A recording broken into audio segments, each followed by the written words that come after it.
जैन साथियों, तो कैसे हो आप सब? आई होप कि आप लोग बढ़िया होंगे और पढ़ाई बहुत अच्छे से चल रही होगी आप सबकी। मैं आप लोगों को बता दूं कि कल एक वीडियो आया हुआ था आंगनवाड़ी महिलाओं का, उत्तर प्रदेश आंगनवाड़ी महिलाओं का, जिस ये वैकेंसी इससे पहले भी आई हुई थी, जिसको लेके काफ़ी लोगों ने मेरे पे कमेंट किया है। और बहुत ज़्यादा सैलरी से रिलेटेड, इसका वर्क क्या होता है, और जो ये शेड्यूल वगैरह शो कर रहा है ये क्या है, और जो ये डेट थी आपकी उसमें अप्रैल वाली शो कर रही है, इस चीज़ को लेके, और इसमें कौन कौन से पोस्ट होते हैं, इसके अंदर भी पोस्ट होते हैं, उनको लेके, और बहुत ऐसे कन्फ्यूज़न है ज़िले से रिलेटेड कि मतलब कौन कौन से डिस्ट्रिक्ट में ये अप्लाई करने के लिए आया हुआ है, और जो इसकी एग्ज़ाम होता है कि क्या होता है, मतलब एग्ज़ाम होता है कि इसका जो मतलब वैसे बनता है मेरिट वगैरह।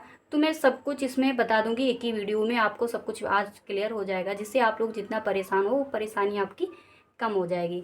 तो ठीक है, वीडियो शुरू करते हैं। तो मैं सबसे पहले आपको बता दूं कि 23,753 पोस्ट पर जो आंगनवाड़ी की महिलाओं का ये भर्ती निकली हुई थी, ये इससे पहले भी निकल चुकी है भर्ती, जिसमें से काफ़ी स्टूडेंटों ने जो फॉर्म को फिल किया हुआ था, बट कुछ ऐसे डिस्ट्रिक्ट थे जिसमें रह गया है फॉर्म फिल कराना, और पोस्ट खाली पड़े हैं, पद खाली पड़े हैं, जिनको लेके दोबारा से जो उत्तर प्रदेश सरकार ने आंगनवाड़ी महिलाओं का फिर से निकाला हुआ है। मतलब ये निकल चुकी है, और जिन्होंने फॉर्म फिल किया हुआ है तो वो लोग वेट करें, उनका मेरिट मतलब मेरिट बन रही है, और वो हो सकता है कि मेरिट आपको जल्दी देखने को मिले, क्योंकि ये इसका एग्ज़ाम नहीं होता है, इसमें मेरिट बनती है। और इसमें आपको मैं ये भी बता दूं कि एजुकेशन जो क्वालिफिकेशन होती है, तो इसकी 12th पास होती है, मैंने कल बताया था आप सबको।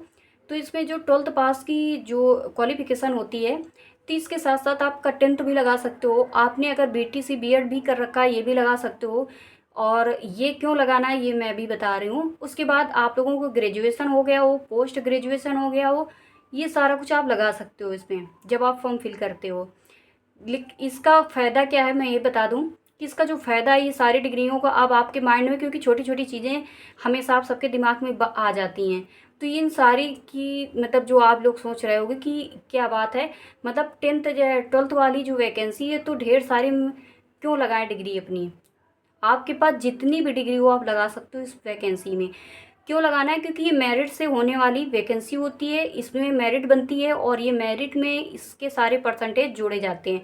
आप लोग किसी से भी पता कर लेना कि ऐसा ही इसका होता है सारा प्रोसेस, क्योंकि मैं कल से इस चीज़ को लेके थोड़ा सा अंदर तक गई, और इसकी मतलब साइट पे जाकर मैंने सारा कुछ चेक किया कि इसका कैसा क्या प्रोसेस है, क्योंकि आप लोग भी भरोसा करते हो कि मैं अगर कोई चीज़ बताऊंगी तो आप लोगों को क्लियर हो सकेगा और सही हो सकेगा, कि जानकारी आपको सही टाइम पर मिल जाएगी। तो इसलिए मैंने इसको सारा साइट पर इसके चेक किया जाके कि इसका क्या क्या प्रोसेस है। और शेड्यूल वगैरह आप लोगों ने कुछ डिस्ट्रिक्ट में देखे होंगे जिसमें से शेड्यूल जो शो कर रहा है, तो इसका मतलब ये है कि आपकी इन डिस्ट्रिक्ट में मतलब वैकेंसी पेंडिंग में है, जिसका जल्दी नोटिफिकेशन आउट कर दिया जाएगा और भर्ती आपकी स्टार्ट हो जाएगी। तो वो कौन कौन से ज़िले हैं ये आप लोग देख लेना। और ये 75 ज़िलों में से आपकी 31 ज़िले रह गए हैं जिनमें से ये फॉर्म फिल होंगे। और जो लोग ये कह रहे हैं कि मेरे डिस्ट्रिक्ट का नाम नहीं है, तो उसके हो सकता है कि वो फॉर्म फिल हो चुके हों वहाँ पे।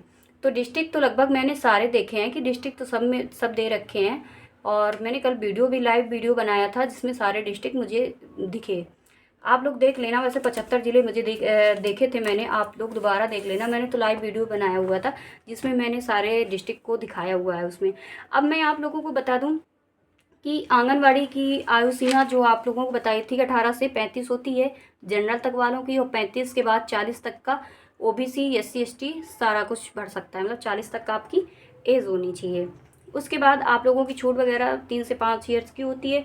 10th +2 की मतलब आपकी ये वैकेंसी होने वाली है। और आपका जो ये होता है कि मतलब आजमगढ़, बाराबंकी, हरदोई इनका आना है, इनकी मतलब इन डिस्ट्रिक्ट में रह गई है जो, तो ये फॉर्म फिल कर सकते हैं।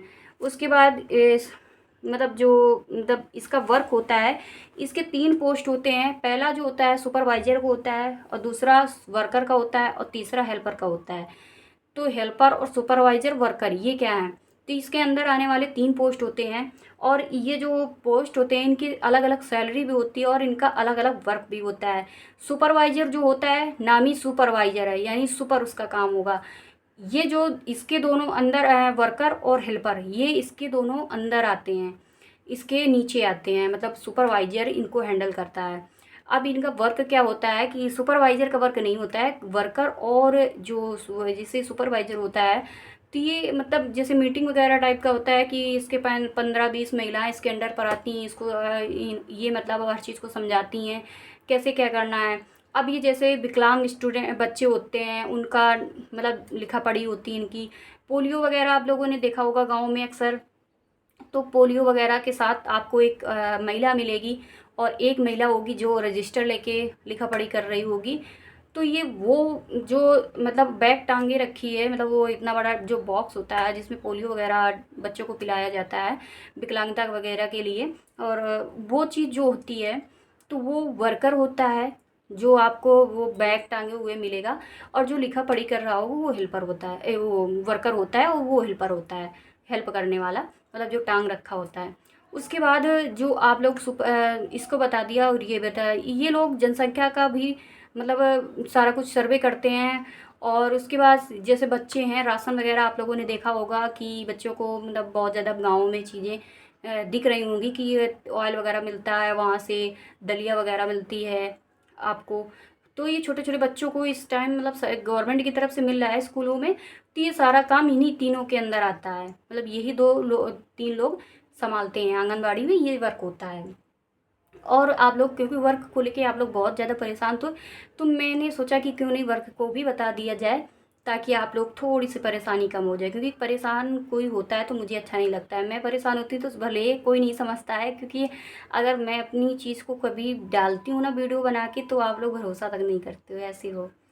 तो उसके बाद आपको मैं बता दूं कि इसकी जो सैलरी होती है, तो इसकी जो सैलरी वगैरह होती है, तो इसकी सैलरी को लेके आप लोग परेशान ना होना, इसकी सैलरी थोड़ा सा कम होने वाली है। यानी 12 से 25 हज़ार सुपरवाइज़र की वैकेंसी मंथली होती है, 12 से 25 हज़ार। बहुत अच्छी सैलरी, गांव घर में रहना होता है, कोई दूर नहीं जाना होता है, इसलिए सैलरी भी ठीक है। क्योंकि बैठे ठाड़े अच्छा है कि गवर्नमेंट को ही अच्छे से मतलब ठीक ठाक अपनी मतलब जॉब मिल रही है, तो कर लेनी चाहिए। अगर आप जब तक बैठे हो और अपने टाइम पर, वही कितना काम रहता है, कितने टाइम पर कितने जाना है, आप लोग समझ सकते हो कि गवर्नमेंट जो स्कूल होते हैं उनकी कितनी टाइमिंग होती है। उसके बाद अपने घर पे रहो, पढ़ाई लिखाई करो, जो भी करना है। उसके बाद जो वर्कर होता है उसकी 10 से 20 हज़ार की सैलरी होती है वर्कर की। और उसके बाद जो हेल्पर होता है, जिसको मैंने बताया बैग एक टांग के रखता है, बॉक्स टांग के रखता है, तो उसकी 8 से 15 हज़ार सैलरी होती है। तो मैंने आपको कल ही बताया था कि ये मेल की मतलब मेल की जो वैकेंसी है ये नहीं होती है, महिलाओं की ही होती है। तो इसमें गर्भवती महिलाओं का भी सर्वे वगैरह होता है, उनकी भी लिखा पढ़ी वही लोग करती हैं, तो बहुत चीज़ें उन्हीं के अंदर आती हैं। और आप लोग गेट वेट में देखा होगा कि सब नाम वाम तारीख आरीख लगाती हैं और सारा कुछ चेक करती हैं जाके। और बच्चों के यहाँ हाथ पे आप लोगों ने स्याही वगैरह देखी होगी, आती हैं तो लगाती हैं। ये सारा काम यही इन्हीं आंगनबाड़ी महिलाओं का ही होता है। तो इस तरह आप लोगों ने देखा, राशन वगैरह यही देती हैं, ये सब चीज़ें यही करती हैं। उसके बाद आप लोगों की मैंने ये सब कुछ बता दिया। मेरिट बनती है इसका मैंने बता दिया कि जो इसकी कोई एग्ज़ाम नहीं होता है, ओनली मेरिट बनती है। तो अगर सुपरवाइज़र की जिसको भी मिल, देखिए जितनी डिग्री आप लगा लो, अगर हो सकता है सुपरवाइज़र की मिल जाती है तो अच्छी होती है। अगर आंगनवाड़ी में जॉब मिल रही है सुपरवाइज़र की, तो आप छोड़ना नहीं, कर लेना। और इनका जो जैसे ओल्ड मतलब काम कर रहे होते हैं पहले, तो उनका प्रमोशन होता है, जिससे सुपरवाइज़र वो लोग पहले बनाए जाते हैं जो ओल्ड होते हैं, पहले से वर्क कर रहे होते हैं वहाँ पर, तो उनका भी प्रमोशन वगैरह होता है सुपरवाइज़र पोस्ट में। अब ये सब चीज़ें जो हम मतलब आपको बताएं कि बच्चों का सर्वे करना, कि विकलांग है क्या है, और जनसंख्या का सब कुछ, ये सी चीज़ें जो जब लिखा पढ़ी कार्ड वगैरह बनाती हैं शिशु पर, आपने कभी कभी देखा होगा, बीआरसी वगैरह में देखा होगा, या आंगनवाड़ी में गए होंगे छोटे बच्चों को लेके जो भी गया होगा, सबको नहीं कह रहे हैं, कभी कभी कोई चला जाता है। मैं भी एक बार गई थी, मोहल्ले का एक पड़ोस में बच्चा है छोटा सा, तो भाभी कह रही थी कोई है नहीं तो मतलब उसको ले आओ। तो मैं देखा था, और काफ़ी वहीं पे नहीं, आप लोगों ने बहुत अधिकतर जगहों में आप लोगों ने इतने बड़े बड़े पोस्टर लिखे होंगे जिसमें शिशु करके कुछ लिखा होता है। तो वहाँ एक माँ होती है और बच्चे को ऐसे लेके बैठी होती है। तो ये सब चीज़ें सब इन्हीं के अंदर आती हैं और इनका कार्ड बनता है। और वो जो माँ और शिशु वाला, तो ये एक इतना सा कार्ड बनता है, तो ये उस कार्ड में पूरा लिखा पढ़ी करती हैं। ये आंगनवाड़ी महिलाओं के अंदर आता है सब कुछ। तो आप लोगों को आज इस वीडियो में बहुत कुछ क्लियर हो गया होगा, क्योंकि मैंने बहुत कुछ बताने की कोशिश करी है। और हो सकता है कि मेरे से कुछ पॉइंट छूटा हो, बाकी फ़िलहाल मेरा कुछ नहीं छूटा है होगा, क्योंकि मैंने बहुत मतलब चीज़ों को अंदर से देखा है, हर चीज़ों को, कि कोई चीज़ ऐसी ना हो जिससे आप परेशान हो। तो जिन डिस्ट्रिक्ट का हो चुका था और जिनका फॉर्म फिल हो गया था, जिन्होंने फॉर्म फिल कर दिए थे, तो उनकी जल्दी मेरिट आने वाली है, क्योंकि मेरिट से ही वैकेंसी होती है। और जिन लोगों ने अपनी नहीं अप्लाई किया और जिनके डिस्ट्रिक्ट का नाम है और अप्लाई करना चाह रहे हैं, तो देखो जो भी डिग्री आपके पास हो उसका यूज़ कर लेना सही से, ताकि आपको अगर सुपरवाइज़र की पोस्ट मिल जाती है तो आप लोगों के लिए अच्छा चांस है। कोई बात नहीं है, इसमें बुराई नहीं है, क्योंकि सुपरवाइज़र इन हेल्पर और वर्कर से अच्छी होती है, क्योंकि उसका ये काम नहीं होता है सुपरवाइज़र का। ठीक है, उसको केवल महिलाओं को बताना होता है, मीटिंग टाइम में बैठाना होता है, बस सुपरवाइज़र का यही काम होता है और कुछ भी उसका काम नहीं होता है। और एक मेडिकल विभाग की महिला आती हैं, और मेडिकल विभाग की महिला आने के बाद उन्हीं को कार्ड दिखाया जाता है कि कैसा क्या हो चल रहा है गांव में। ये सब चीज़ें मेडिकल की यहाँ महिलाएं आने के बाद वहाँ पे सर्वे करती हैं, यानी ये उनको कुछ बोलती हैं मैडम, मतलब उनका नाम होता है जो गवर्नमेंट की तरफ से भेजी जाती है सर्वे करने के लिए। तो ठीक है, मिलते हैं नेक्स्ट वीडियो में, बाय बाय। और हो सके तो इस वीडियो को महिलाओं तक शेयर कर दिया करो, जो भी इस तरह के वीडियो हुआ करें, क्योंकि ये महिलाओं से ही रिलेटेड वीडियो है और आंगनबाड़ी केवल महिलाओं की ही वैकेंसी है। तो ठीक है, मिलते हैं नेक्स्ट वीडियो में, बाय बाय।